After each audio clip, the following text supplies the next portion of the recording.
খুব বেশি বিপদে আছেন, দেয়ালে পিঠ থেকে গেছে, পৃথিবীতে কোনো মানুষের কাছ থেকে সহায়তা পাওয়ার আশা ছেড়ে দিয়েছেন, অসুবিধা নাই। এই তিনটা আমলকে আপনি নিজের জন্য বাধ্যতামূলক করেন, ইনশাআল্লাহ তাআলা হেফাজত করুন।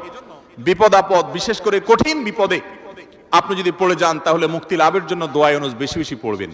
এর পাশাপাশি আরো দুটি আমলের কথা বলতে পারে, যেটা আমার জীবনে বহুবার আমল করে দেখেছি, আমি হাতে হাতে পেয়েছি আলহামদুলিল্লাহ। এক নম্বর হলো দোয়া ইউনুস, আরেকটা হলো ইস্তেগফার।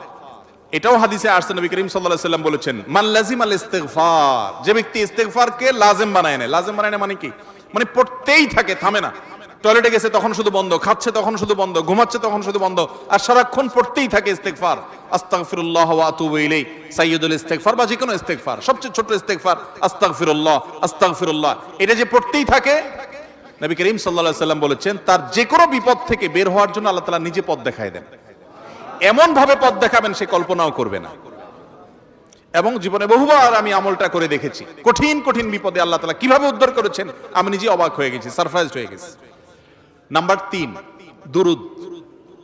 দুরুদের ক্ষেত্রেও হাদিসে একই কথা বলা আছে, যে ব্যক্তি দুরুদ বেশি বেশি পড়বে, ওই ব্যক্তির সমস্ত পেরেশানি থেকে মুক্ত হওয়ার জন্য এই দুরুদ যথেষ্ট হয়ে যায়।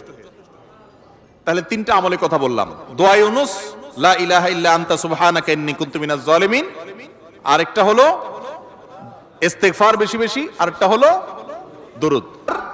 বিশেষ কোনো সংখ্যার কথা উল্লেখ নাই, যত বেশি সম্ভব পড়বেন।